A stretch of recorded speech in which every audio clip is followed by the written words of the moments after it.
Hola queridos amigos y hermanos, ¿cómo están ustedes? Bienvenidos a este nuevo episodio de Esencial Factor, que es la palabra de Dios, para seguir estudiando acerca de esas verdades que están presentes en la Biblia, que son muy importantes para nosotros y más para este tiempo en que estamos muy cerca de la segunda venida de Cristo y también muy cerca de ese nuevo orden mundial, el cual engañará al mundo entero y que tiene muy involucrado doctrinas antibíblicas. Que Apocalipsis dice, profetizando lamentablemente, dice que el mundo irá en pos de la bestia. Por lo tanto, es importante conocer estas verdades porque la bestia, el poder político religioso de Roma, se vale de la Biblia para engañar a las personas. ¿Y sabes tú qué dice? Está profetizado que ella dará a beber del vino de sus falsas doctrinas al mundo. Así que tú tienes que estar claro y apercibido cuáles son las verdaderas enseñanzas, porque eso es lo que significa doctrina, enseñanza de la palabra de Dios, para que no seas engañado por la bestia en ese nuevo orden mundial que está muy cerca. Porque te repito, está profetizado que el mundo irá en pos de la bestia. Bienvenido, gracias por estar allí, gracias por estar conectado. Te recuerdo que puedes descargar la diapositiva del tema de hoy en la descripción del video. Gustosamente te la regalo, te la ofrezco para que si quieres estudiar el tema, si quieres enseñarlo, si quieres predicarlo, si quieres dar un estudio bíblico, ahí puedes utilizar entonces esas citas o esos versículos para que puedas enseñar estas verdades a otras personas. También te recuerdo que puedes escribir, dejar tu mensaje y lo estaré leyendo y compartiendo gustosamente con los oyentes y con las personas que están conectadas. Dios te bendiga, gracias por estar allí. Hoy vamos a estudiar un tema que tiene mucha relación con el mensaje del tercer ángel. Y ahí dice que el que recibe la marca de la bestia y adora a la bestia y recibe la marca en su frente o en su mano, dice que también beberá del vino de la ira de Dios y que será atormentado delante de los santos ángeles. Y dice el del Cordero, y que ese humo sube por los siglos de los siglos. En el día de hoy vamos a comprender esa parte, esa parte del mensaje del tercer ángel. ¿Qué significa eso? De ese fuego del infierno que nunca se apaga.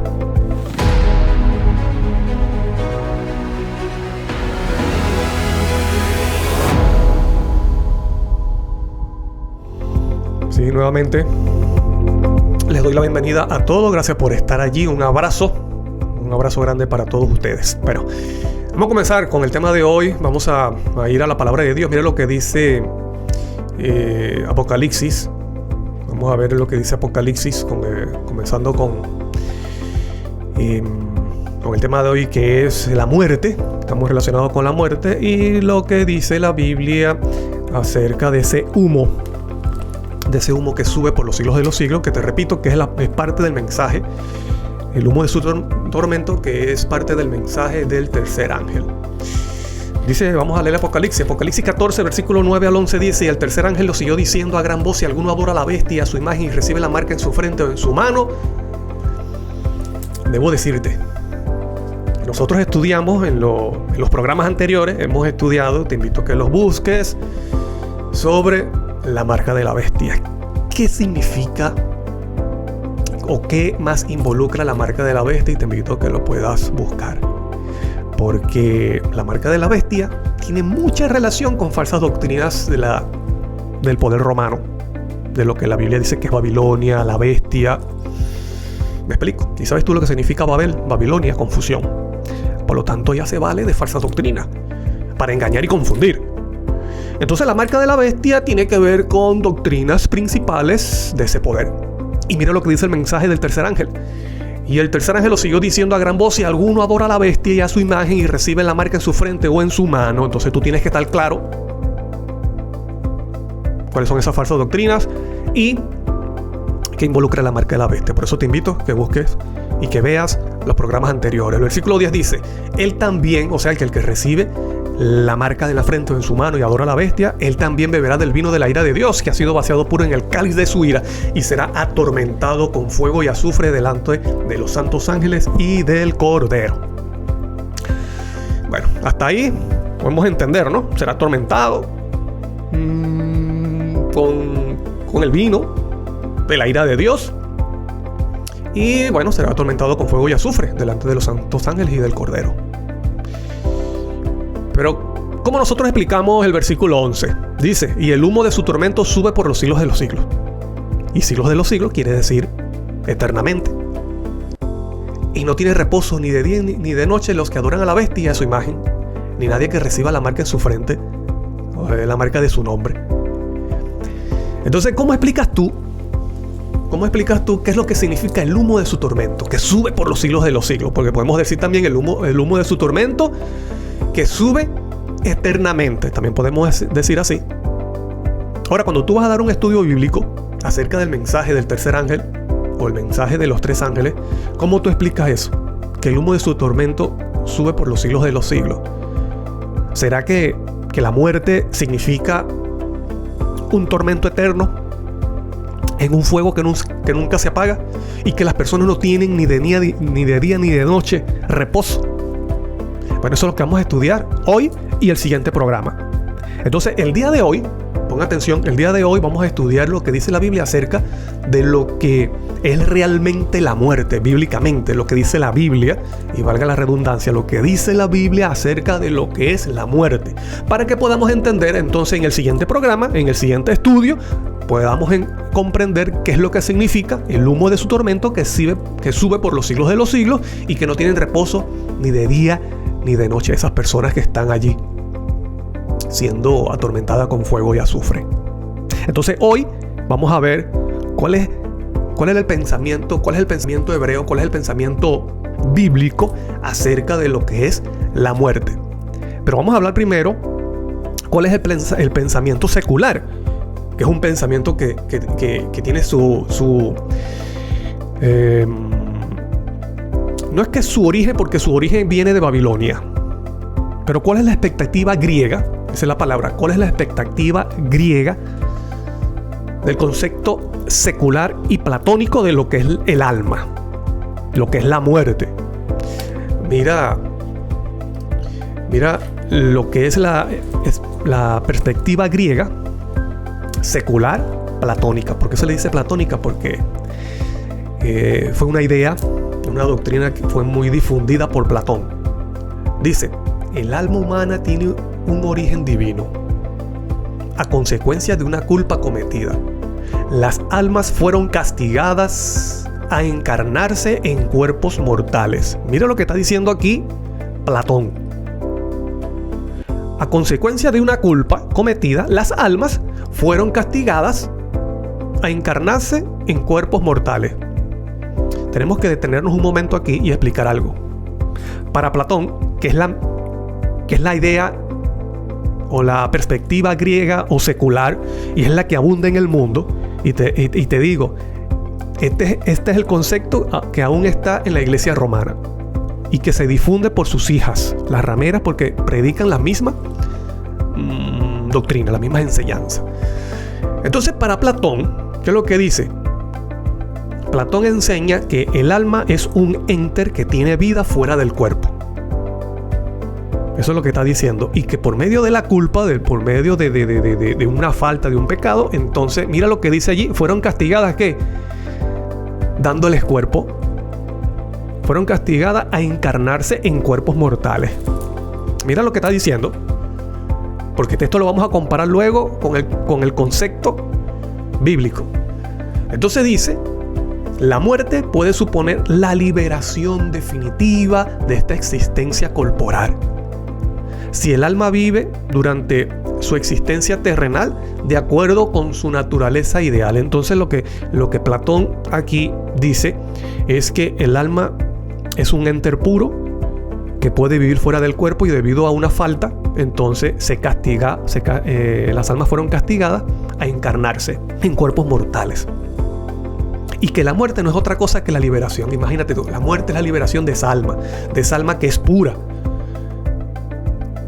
Porque la carne o el cuerpo, porque el cuerpo es maligno, por lo tanto el cuerpo es algo muy contrario al alma, y que la muerte libera al alma, que es pura, del cuerpo, que es basura, que no sirve. ¿De dónde viene este concepto? Bueno, este concepto no lo inventó Platón. Este concepto fue originado netamente de Babilonia. De allí surgen esas doctrinas, y por eso que tú ves que en Apocalipsis se menciona Babilonia la Grande, porque además de ser un espíritu que está presente en el tiempo del fin, estos poderes, tanto políticos y religiosos, porque en los poderes políticos se practica el espiritismo. Y en el poder religioso, que es la Iglesia romana, su culto también tiene que ver con espiritismo, adoración a muertos, consulta a los muertos. María no está descansando en la tumba, sino que está en el cielo, que los muertos están en el cielo, son intercesores. Eso es doctrina babilónica. Pero esas doctrinas que son babilónicas y que son engaños, fueron cubiertas con verdades, entre comillas, verdades bíblicas, cuando no son bíblicas. Son doctrinas paganas, secular, mundana. Entonces, ¿de dónde surge? Bueno, surge de Babilonia. Yo he mencionado en los programas anteriores acerca de esto de los principales dioses de Babilonia. Entonces vimos que era Ninro, que era Marduk. Ninro, que es el fundador de Babilonia, que aparece también en la Biblia. Marduk también. Tamuz, el hijo de Ninro, que también es hijo de Semiramis. Entonces, ¿qué es lo que pasa? ¿Qué es lo que pasó aquí? Cuando Ninro muere, entonces Semiramis sale embarazada, no sé de quién. Entonces ella, para que su nombre no fuera difamado, dijo, y fue un engaño, es una gran mentira. Por eso que Babilonia se fundamenta de pura mentira. Dijo que el espíritu, pon atención a lo que dijo Semiramis, el espíritu de Ninro, que estaba en el sol, descendió. Por eso que Babilonia adora al sol. Descendió, tuvo relación con ella, y ella salió embarazada y tuvo Tamuz. Entonces esa idea, cuando los babilonios fueron esparcidos en el mundo, ellos llevaron sus creencias. Entonces ellos también llevaron la inmortalidad del alma. O sea que el hombre realmente no muere, sino que sigue viviendo, pasa a otro plano superior. Entonces el alma, lo que ellos llaman el alma, pues eso es lo que hay una confusión allí, porque bíblicamente el alma es otra cosa. Entonces ellos dicen que llaman al espíritu alma. Entonces dicen que ese espíritu puede vivir fuera del cuerpo, lo que hizo Ninro. Entonces esa doctrina que nace de Babilonia fue esparcida en el mundo. Por lo tanto, se cree que el hombre sigue viviendo después de la muerte. Si es bueno, está en el cielo, su alma que vamos a ver bíblicamente qué es lo que es verdaderamente alma. Y si fue malo, entonces está en el infierno. O sea que actualmente hay un lugar de tormento, hay un lugar de fuego, y que están las almas de las personas muertas, están allí. O sea que el alma o el espíritu, cuando bíblicamente el alma no es el espíritu, bíblicamente alma es otra cosa. Ten presente que la confusión vino con Grecia, con Babilonia, y que esa creencia fue heredada de imperio a imperio. Cuando llega el imperio griego, bueno, el imperio griego hereda todas esas falsas doctrinas que vienen de Babilonia. Y Platón entonces comienza a darle más explicación. Y sabes tú que esas explicaciones de Platón, que son antibíblicas y que no son real, fueron introducidas en el pueblo judío. Muchos del pueblo de Israel, siendo el pueblo de Dios, creían y tenían como ciertas esas enseñanzas de Platón, que no son otras que enseñanzas que vienen de Babilonia. Mira lo que dice la enciclopedia. Esta enciclopedia judía, volumen 6, en la página 564 y 566, dice: la creencia de que el alma continúa existiendo después de la desaparición del cuerpo es especulación. ¿Qué es lo que dice? La misma enciclopedia, una enciclopedia judía dice, la creencia de que el alma, y entiéndase como alma, el espíritu, pero bíblicamente vamos a ver qué significa alma. La creencia de que el alma continúa existiendo después de la desaparición del cuerpo es especulación. Las Sagradas Escrituras no enseñan este concepto. Los judíos conocieron la creencia de la inmortalidad del alma debido a ¿qué? Al contacto con el pensamiento griego. ¿Cómo llegaron muchos judíos? Porque no eran todos, eran algunos. ¿Cómo llegaron algunos o muchos judíos a creer en la inmortalidad del alma? Bueno, debido al contacto con el pensamiento griego, especialmente por medio de la filosofía de Platón, su principal exponente. Este a su vez la tomó de los misterios órficos y eleusinos, una extraña mezcla de los conceptos ¿de dónde? Dice allí, babilónicos y egipcios. ¿Te estás dando cuenta? La inmortalidad del alma es un concepto netamente babilónico y egipcio.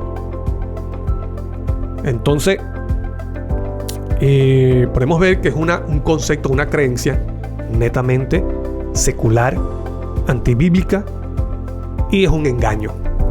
Mira también lo que dice esta enciclopedia, Enciclopedia Internacional General de la Biblia, volumen 2, en la página 812, dice: en mayor o menor grado han influido en todos nosotros el concepto griego de Platón acerca del que el cuerpo muere, pero el alma es inmortal.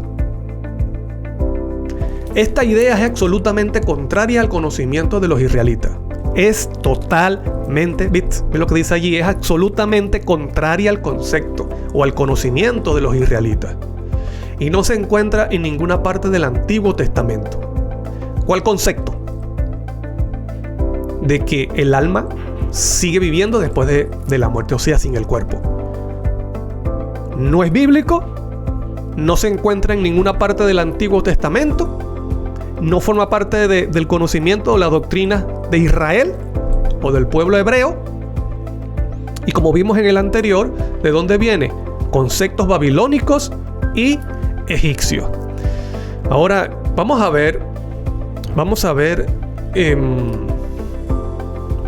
lo que significa alma bíblicamente.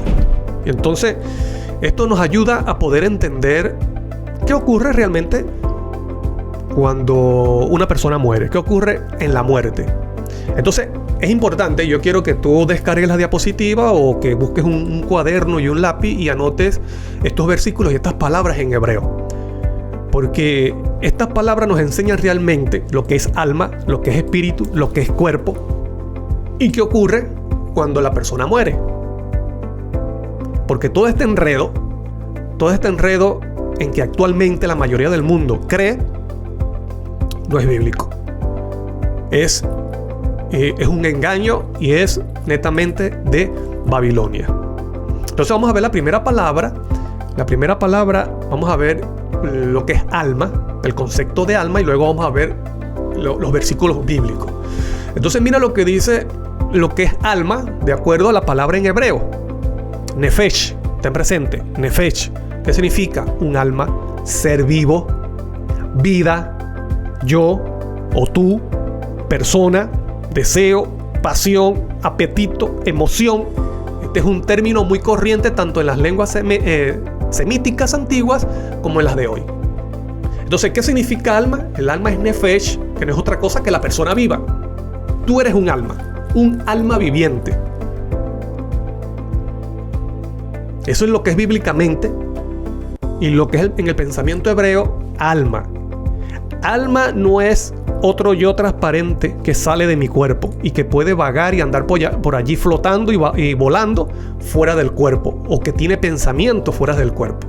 Eso no es alma. Alma es el ser vivo, una persona. Por eso dice allí, ser vivo, vida, yo, una persona. Una persona. El significado fundamental parece tener relación con la forma verbal poco frecuente que es nafash. El nombre se refiere a la esencia de la vida, la respiración, tomar aliento. Sin embargo, de este concepto concreto se fueron desarrollando una cantidad de significados más abstractos. Entonces, lo que vamos a ver ahora Y dice, el nombre aparece por primera vez en su acepción primaria en Génesis 1:20, que es donde dice seres vivientes, nefesh, ¿ves? Seres vivientes o almas vivientes, hablando de los animales. También dice, por ejemplo, un bullir de vivientes en la Nueva Biblia Española. Y aparece por segunda vez en Génesis 2:7 cuando crea al ser humano, cuando crea al hombre. Dice, y fue el hombre un ser viviente. O sea, un nefesh, un alma. También se dice alma viviente o ser viviente. Es por ejemplo cuando yo te digo, por ejemplo, mira, en esa reunión, o en esa congregación, en esa casa, había 20 almas. ¿Qué se te viene a ti a la mente cuando escuchas 20 almas? O sea, 20 personas vivas. Muy diferente a decir 20 espíritus. Es muy diferente, ¿ves? ¿Por qué? Porque alma significa seres vivos, personas vivas, seres vivientes. Eso es lo que bíblicamente alma. Y vamos a ver entonces en lo que esta palabra aparece en los versículos que hemos mencionado. Mira lo que dice Génesis 1:20, dice, dijo Dios, produzcan las aguas seres vivientes y aves, ¿ves? Seres vivientes, nefesh. Seres vivientes y aves que vuelen sobre la tierra en la abierta expansión de los cielos.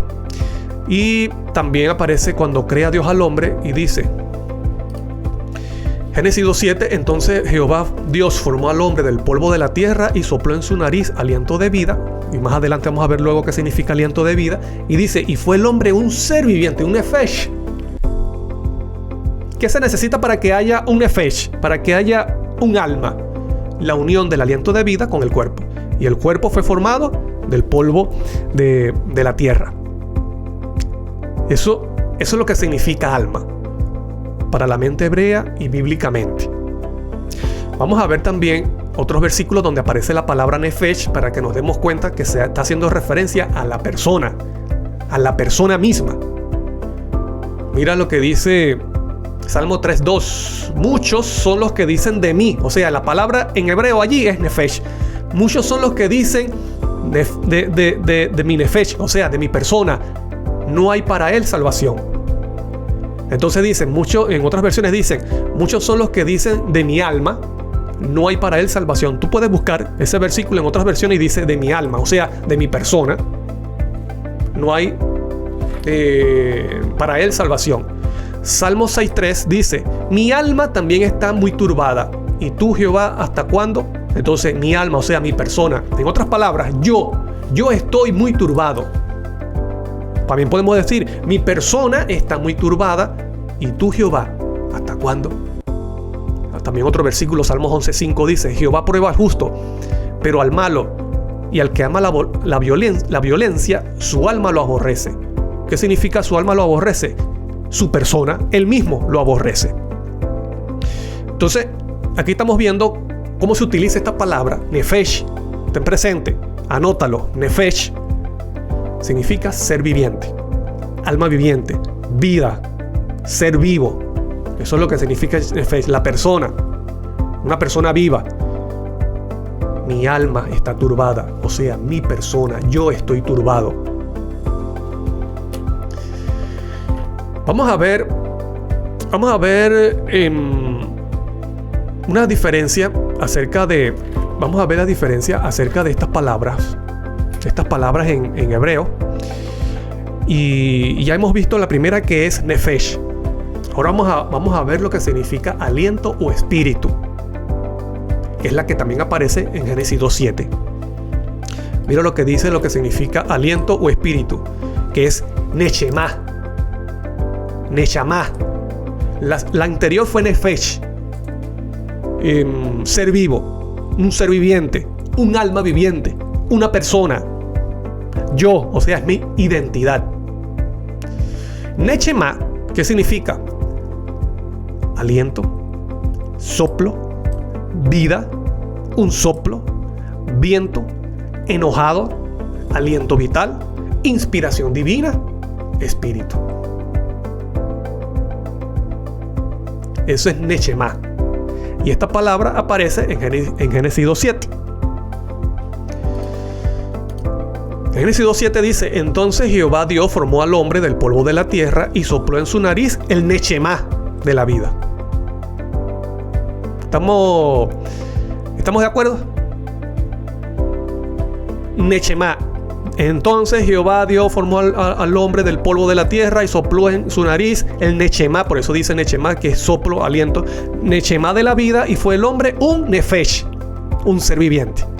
Esta palabra también aparece en Proverbios 20:27, aparece en varias partes de muchos versículos, pero yo te pongo esto por cuestión de tiempo, ¿no? Para hacerlo más resumido. Dice Proverbios 20:27, lámpara de Jehová es el espíritu, o sea, el nechemá, el aliento del hombre, la vida del hombre, el soplo del hombre, que no es otra cosa que el espíritu del hombre. ¿Y qué es el espíritu? El espíritu es el soplo de Dios, el aliento. No es otro yo transparente que sale de mí. El espíritu es el aliento, el soplo de Dios. Porque el soplo fue lo que dio cuando Dios, o cuando Cristo, porque fue Cristo que creó al hombre, cuando Cristo sopla en el hombre, que específicamente es Adán, en el cuerpo de barro de Adán, él sopló aliento de vida, que es la chispa de vida. Cuando esa chispa de vida o el aliento de vida se une con el cuerpo, entonces hay pensamiento. El corazón comienza a bombear la sangre. Las neuronas comienzan a trabajar. Y entonces ahí nace o se forma el nefesh, un ser viviente, alma viviente. Entonces, ¿qué sopló Cristo o Dios en ese cuerpo de barro? El nechemá, el aliento de vida, la chispa de vida. ¿Me explico? Y cuando ese cuerpo inerte de barro recibe el nechemá, el aliento de vida, el soplo de vida, entonces llega a ser un nefesh, una persona viva, un ser viviente, un alma viviente. Vamos a ver entonces ahora lo que es espíritu, que es el ruach, que es en hebreo también, una palabra en hebreo. El ruach, espíritu, viento, aliento, exhalación. Por eso que tú ves que tú te das cuenta de que esas palabras tienen significados similares. Entonces, ¿qué es el ruach? Espíritu, viento, aliento, exhalación, vida, cólera. ¿Por qué dice cólera? Cólera no está hablando de la enfermedad. Cólera es pasión, la cólera, la ira. Viento, por semejanza, aliento, es decir, una exhalación sensible o incluso violenta. En sentido figurado, vida, ira. Insustancialidad, por extensión, una región del cielo, por semejanza, espíritu, pero solo de un ser racional, incluyendo su expresión y funciones, aire, ira, explosión, aliento, frescor, coraje, mente. ¿Por qué? Porque espíritu aquí, el ruach, tiene que ver más con las emociones, con los sentimientos, con las pasiones. ¿Me explico? Entonces, cuando el nechemá, ¿te recuerdas lo que es el nechemá? El nechemá es el soplo de Dios, el aliento. Cuando el nechemá se une con el cuerpo, entonces surge el ruach, que son las pasiones, los pensamientos, las emociones. Y el hombre llega a ser un nefesh, un ser viviente, un alma viviente. Eso es lo que bíblicamente lo que ocurre con el hombre. Y esta misma palabra, vamos a verla en un versículo en Isaías 26:7, dice: con mi alma, aquí es nefesh, ¿te recuerdas? Alma nefesh, o sea, ¿qué significa con mi alma? Yo te he deseado, dice, con mi alma te he deseado en la noche, y en tanto que me dure el espíritu. Vamos a leer el primer versículo para que podamos interpretar las palabras. Entonces dice: con mi alma te he deseado en la noche, y en tanto que me dure el espíritu dentro de mí, madrugaré a buscarte, porque luego hay juicios tuyos en la tierra, los moradores del mundo aprenden justicia. Ahora vamos a decirlo con las palabras en hebreo. Con mi nefesh, o sea, con mi alma, te he deseado en la noche, y en tanto que dure el ruach dentro de mí, madrugaré a buscarte. ¿Qué es lo que está diciendo aquí Isaías? O sea, con mi alma, o sea, mi persona te he deseado. Mi persona te ha deseado en la noche. O sea, yo te he deseado en la noche. Y en tanto que dure el espíritu del ruach, mi pasión, mi emoción, mi deseo intenso, dentro de mí madrugaré a buscarte. Eso es lo que está diciendo Isaías. En ninguna parte usted va a ver que alma es otro yo transparente que sale de mi cuerpo y puede estar viviendo, y puede estar hablando, y puede estar pensando. O que el espíritu es otro yo que sale de mi cuerpo y puede estar flotando por allí, comunicándose con las personas, yendo al infierno o al cielo. En ninguna parte de la Biblia enseña eso. Te repito, ¿qué es lo que es el Neshemá? El Neshemá es el aliento de vida que Dios sopló en Adán. Cuando el Neshemá se une con el cuerpo, surge el Ruach, el espíritu. El Ruach, que son los pensamientos, las emociones y los sentimientos. Entonces, cuando esto ocurre, dice, hay un ser viviente, un Nefesh. ¿Estamos claros? Eso es lo que dice, es lo que enseña la Biblia, lo que es realmente una persona viva creada por Dios. Porque la persona, nosotros no es que estamos formados por varios elementos. Nosotros somos seres integral. Dios hizo el cuerpo del barro, sopló en su nariz aliento de vida. Cuando estas cosas se separan, hay muerte, desaparecen los pensamientos y las pasiones. ¿Me explico? No hay vida. Solamente hay vida, solamente hay un ser viviente, y es cuando se une el barro con el aliento, que es el Neshemá, lo que sopló Dios en el ser humano. Cuando estas cosas se separan, no hay vida. ¿Por qué? Nosotros somos seres integrales. Para que el Neshemá pueda tener pensamientos, pueda tener pasiones, pueda comunicarse, hablar y todo, necesita del cuerpo. Igualmente, el cuerpo, sin el aliento de vida, sin el Neshemá, sin el soplo de Dios, no puede moverse, no puede pensar, no puede andar. Necesita el Neshemá para llegar a ser un Nefesh, un ser viviente, una persona pensante. ¿Me explico? Entonces, somos seres integrales.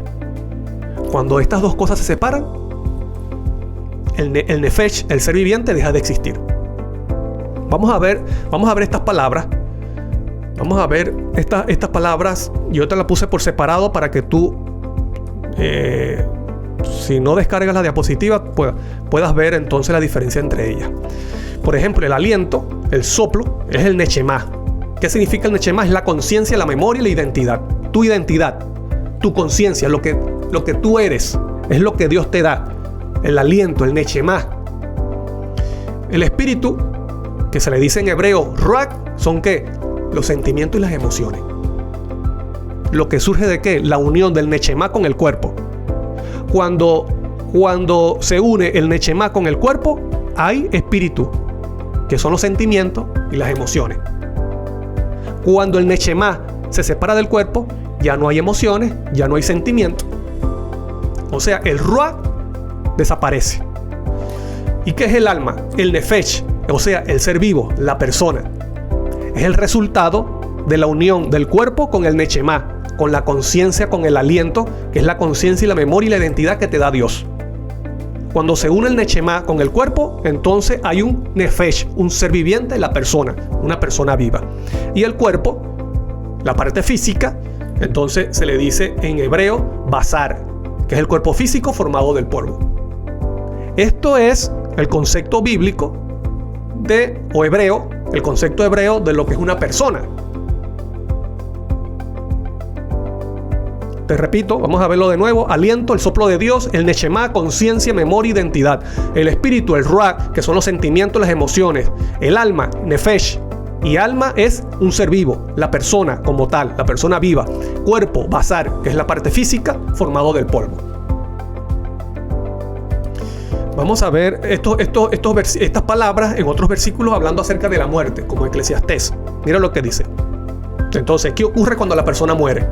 Aquí vamos a entrar en lo que es cuando la persona muere, porque para entender qué ocurre cuando una persona muere, tenemos que entender entonces cómo vino a la vida. ¿Y cuáles son esas palabras que están relacionadas con las personas? Una persona viva. Por ejemplo, mira lo que dice Eclesiastés 12:7. Salomón, hablando aquí cuando el ser humano llega a la vejez, entonces dice, mira, trata de hacer todas las cosas en tu juventud. Dice, acuérdate de tu Salvador, de Dios en tu juventud, para que tus días sean aprovechados. Dice, no esperes a la vejez. Cuando dice, y el polvo vuelve a la tierra, ¿a qué se refiere con el polvo? Al cuerpo, porque vimos que en Génesis 2:7 dice que Dios formó al hombre, el cuerpo lo formó del polvo de la tierra. Entonces dice, el polvo vuelve a la tierra, o sea, el cuerpo se desintegra, vuelve a la tierra. Y bueno, y está comprobado científicamente que nuestro cuerpo tiene componentes de la tierra. Nuestro cuerpo tiene fósforo, tiene zinc, tiene magnesio, tiene minerales de la tierra. ¿Por qué? Porque la palabra de Dios es verdadera. Fuimos formados de la tierra. Entonces dice, el polvo de la tierra, como era, y el espíritu vuelva a Dios que lo dio. ¿Por qué dice vuelva a Dios que lo dio? El espíritu es un ser consciente que va a Dios conscientemente. No, porque el espíritu que dijimos que era el aliento, el soplo de Dios. ¿Por qué vuelve a Dios? Porque Dios se lo dio, es el soplo de Dios, el aliento de vida, la chispa de vida. Dios es fuente de vida, por lo tanto esa chispa de vida vuelve a Dios, a su ser. Hay un versículo que que nos dice entonces qué sucede con los pensamientos, con la memoria. Entonces yo te voy a decir aquí con las palabras en hebreo. ¿Qué es lo que dice? El basá, el cuerpo, vuelve a la tierra, como era. Entonces el nechemá, que es el soplo de Dios, vuelve a Dios. El nechemá, esa memoria, esa identidad que nos da Dios, que es el soplo de la vida, el aliento de vida, entonces vuelve a Dios. Y el ruach, que son los pensamientos, las emociones y los sentimientos, se apaga. Ya no hay pensamiento, ya no hay emociones, ya no hay sentimiento. Por lo tanto, el nefesh, que es el ser viviente, deja de existir. Eso es bíblicamente lo que es la muerte. Te repito, el basá, que es el polvo, vuelve a la tierra. El nechemá, que es el aliento de Dios, vuelve a Dios. Y el nefesh, que es el ser vivo, deja de existir. ¿Y qué pasa con el ruach? Que el ruach es los sentimientos y las emociones, se apaga.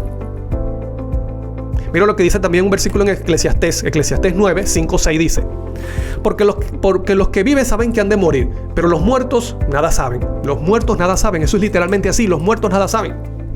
Eso es mentira de que están en el cielo o están en el infierno quemándose, porque el infierno es en el futuro. En la venida de Cristo Jesús, Dios destruirá el pecado en este mundo con fuego. Ese es el infierno que está profetizado para destruir a los impíos, a los demonios, a Satanás. Y muchos piensan que Satanás es el líder o el jefe del infierno. No, hermano querido y amigo, el infierno o el lago de fuego que va a haber en esta tierra es para destruir a Satanás. No es para que esté dominando y controlando allí. No, es para destruirlo a él. Entonces dice, porque los que viven saben que han de morir, pero los muertos nada saben, ni tienen más paga, porque su memoria, ¿ves? El nechemá, su memoria, su identidad, el nechemat, es puesta en el olvido. También su amor, su odio y su envidia, que es el ruach, los sentimientos y las emociones, fenecieron. Y ya nunca más tendrá parte el nefesh en todo lo que se hace debajo del sol. ¿Por qué? Porque el nefesh, que es el ser viviente, el ser vivo, muere. Te repito, los que viven saben que han de morir, pero los muertos nada saben, ni tienen más paga, ni tienen más actuación en este mundo, porque su memoria, el nechemá, es puesta en el olvido. ¿Ves? Vuelve a Dios que lo dio. También su amor, su odio y su envidia, que son sentimientos, son emociones, que es el ruach, fenecieron. ¿Por qué terminaron? ¿Por qué fenecieron? Porque cuando se separa el nechemá del cuerpo, no hay sentimientos, no hay emociones. Y dice, y nunca más tendrán parte en todo lo que se hace debajo del sol. ¿Por qué? Porque el nefesh, que es el ser vivo, la persona como tal, muere. Eso es lo que es bíblicamente el concepto de muerte. Entonces, por eso yo comencé con esto, para que podamos entender entonces en el siguiente programa lo que significa el humo de su tormento sube por los siglos de los siglos. Entonces hay personas que dicen, mire, utilizan ese versículo para decir, mira, el infierno es eterno, ahí se están quemando las personas por la eternidad, gritando y chillando. ¿Eso será verdad? Porque nosotros tenemos que estar claros con el mensaje de los 3 ángeles, porque es un mensaje clave para el tiempo del fin. Ahora mira por ejemplo lo que dice el mismo Salomón acerca de la muerte de los animales. Dice, lo que le sucede a los seres humanos le sucede a los animales. Ni uno tiene más que el otro. Le sucede lo mismo, dice Salomón. Y Salomón es considerado el hombre más sabio que ha estado en este mundo después de Cristo.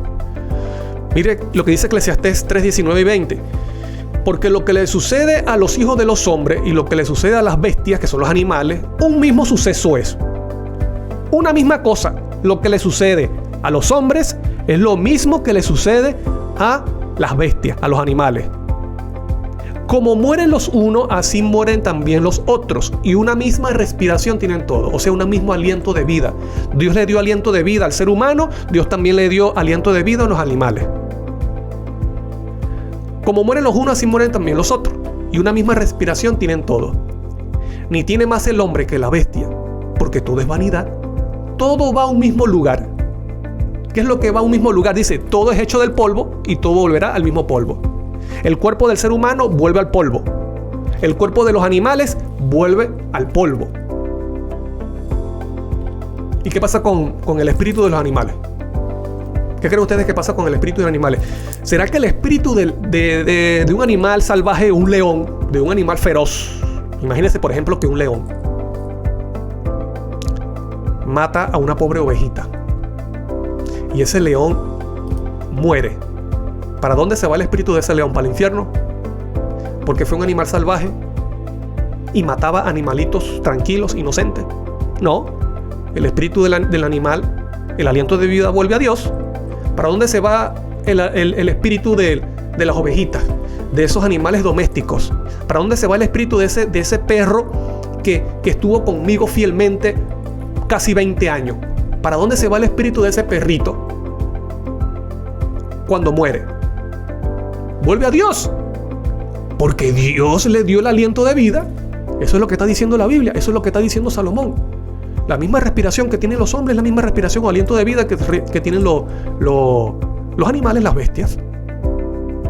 Entonces, si los animales no se van al infierno, ni se van al cielo consciente, entonces los hombres tampoco se van al infierno ni se van al cielo conscientemente.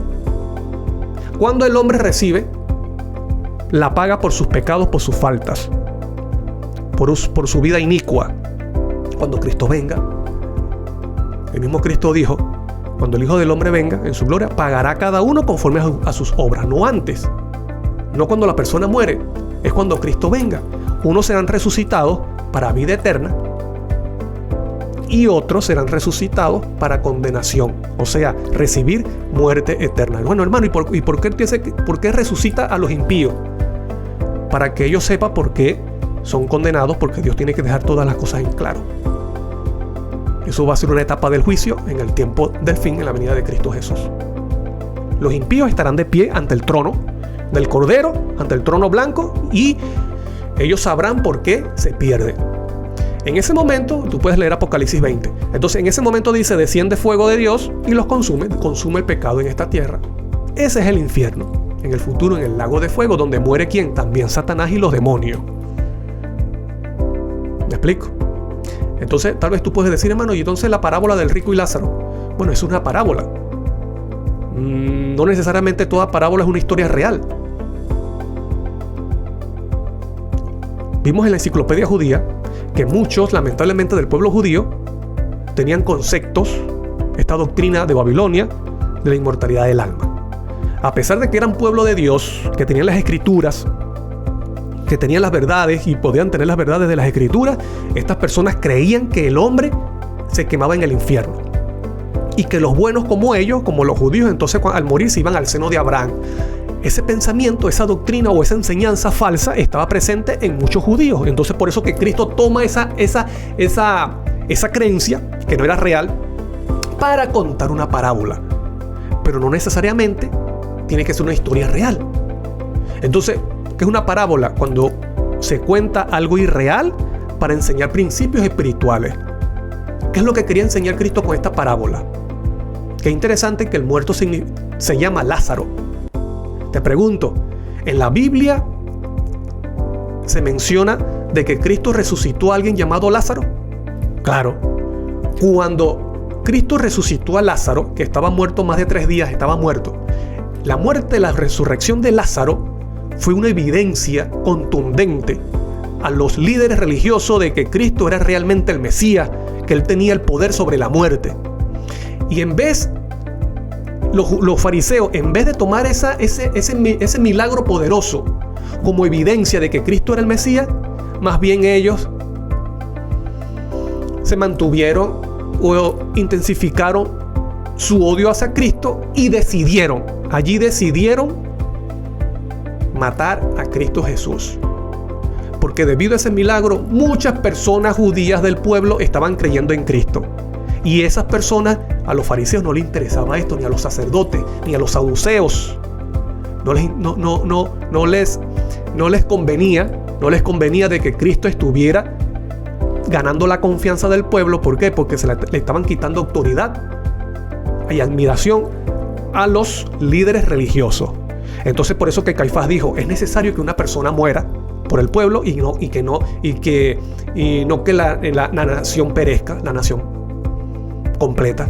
¿Por qué? Porque ellos sabían, o ellos pensaban de que si el pueblo judío aceptaba a Cristo, le iban a quitar autoridad a los fariseos, se iba a formar una revuelta, vendrían los romanos, destruirían el templo, la ciudad y matarían a todos por esa revuelta. Entonces Caifás dijo, no, mira, ustedes no saben que es necesario que este nazareno, este hombre que no sabemos de dónde viene, un simple nazareno, muera y que no se pierda toda la nación. O sea, él estaba pensando más bien en sus privilegios, seguir en sus privilegios, en sus engaños, en sus privilegios como líder religioso, como gobernante. Entonces, como a ellos no les interesaba, no les convenía, y ellos amaban más sus placeres mundanales, hicieron un concilio, decidieron matar a Cristo. Entonces, ¿qué es lo que dice la parábola? La parábola es de que ni aún resucitando, ni aún enviando un mensaje de Lázaro, estas personas iban a creer en Cristo como el Mesías. Y así sucedió. Y eso es lo que relata la parábola, ¿ves? Y así mismo sucedió. La resurrección de Lázaro, aunque muchos creyeron del pueblo, creyeron en Cristo como el Mesías debido a ese milagro poderoso, pero en los líderes del pueblo judío, en vez de llevarlos a mostrar, porque ellos sí creían que Cristo era el Mesías, en vez de llevarlos a ellos a aceptarlo públicamente, de que realmente era el Mesías, el Hijo de Dios, más bien los llevó a que su enemistad fuera más diabólica hacia Cristo y decidieron matarlo. Lo que dice la parábola. ¿Ves? Entonces nosotros no podemos quedarnos con lo que dice la parábola, formar una doctrina y decir, no, mira, la parábola dice que los muertos están en el infierno quemándose y que tienen sed y están chillando. ¿Por qué? ¿Por qué no puede ser real? Porque mira, ¿cómo es posible de que el infierno, el supuesto infierno, está cerca de donde está Abraham? Y que se pueden ver, se pueden comunicar. ¿De qué tamaño es el seno, el pecho de Abraham, para que todos los justos que mueren van allí al seno de Abraham? Es una parábola. Es algo irreal, pero que tiene una enseñanza espiritual que era importante. ¿Ves? Entonces vamos a ver lo que es en el Nuevo Testamento. Vamos a ver lo que es el Nuevo Testamento, que también se habla acerca de espíritu, alma y cuerpo. Y vamos a ver lo que es en griego, porque ya el Nuevo Testamento es palabra en griega.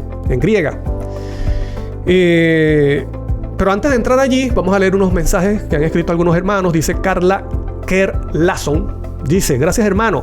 Nos da muchas herramientas para poder explicarles a nuestros hermanos acerca de la falsa doctrina. Bueno, qué bueno. Muchas gracias hermano a usted por escribir, por esas palabras, y espero que estos temas y la diapositiva pueda ser útil para ustedes. Ella sigue diciendo, muy bonita explicación, para la gloria y honra de Dios. Muchas gracias por escribir, muchas gracias por esas palabras, y me alegra de que usted vea que este tema pueda ser útil, y gracias por expresar esa opinión, por hacerlo pública y por expresarla. Dios le bendiga. Un abrazo grande.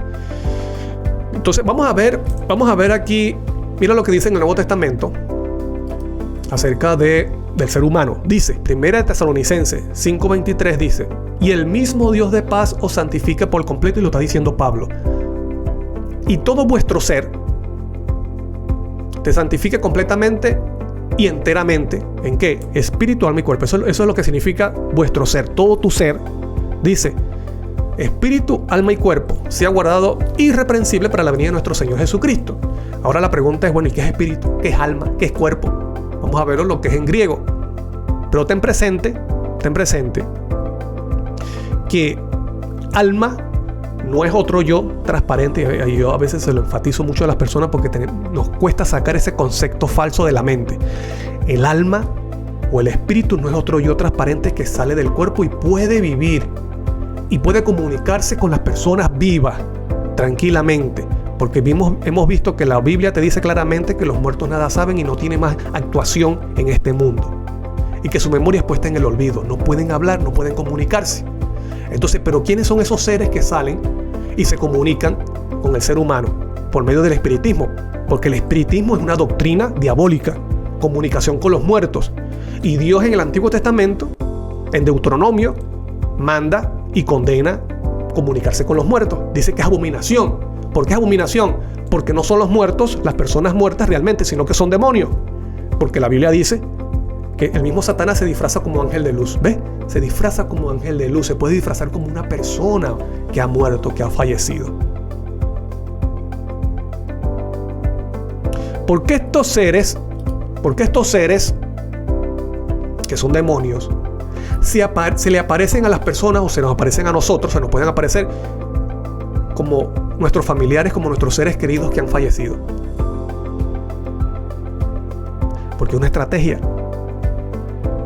¿Quién no extraña a un familiar? Imagínate, por ejemplo, que se muera un ser querido como nuestro papá o nuestra mamá, y nosotros estemos extrañando y se nos aparezca de repente en la casa, en un rincón, y te diga, hijo, no te preocupes por mí, que yo estoy en el cielo, supuestamente estoy en el cielo tranquilo, te estoy cuidando. ¿Qué es lo que hace una persona que desconoce estos versículos y la palabra de Dios? Comienza a hablarle a la persona porque su ser querido la extraña profundamente, porque al diablo le gusta jugar con los sentimientos, le gusta jugar con el ser humano. Entonces lo que va a hacer esta persona es conversar y va a anhelar estar con su padre allí, cuando no es su papá ni su mamá, es un demonio. Y esta persona va luego a ir a un medium para que le llame a su familiar. ¿Sabes tú? Te voy a contar, por ejemplo, rápidamente, antes de terminar, te voy a contar rápidamente lo que le sucedió. Esta situación le ha sucedido a varias personas dentro de la iglesia. Personas que conocen bíblicamente que los muertos nada saben, y que su memoria es puesta en el olvido, y que lo que aparecen por allí son demonios. Bueno, hay una hermana que se le murió su hijo, y a los días se apareció el espíritu de su hijo y le dijo eso exactamente: yo estoy bien, yo estoy contigo, te extraño, pero yo estoy aquí contigo cuidándote. ¿Qué crees tú que hizo esa hermana? Esa hermana no le dijo, Jehová te reprenda. Se puso a llorar y le contó a los líderes de la iglesia que cómo era posible que enseñaran que los muertos, cuando mi hijo me apareció. Y esta hermana tuvo un tiempo fuera de la iglesia. ¿Por qué? Porque supuestamente se le apareció su hijo, cuando no es su hijo.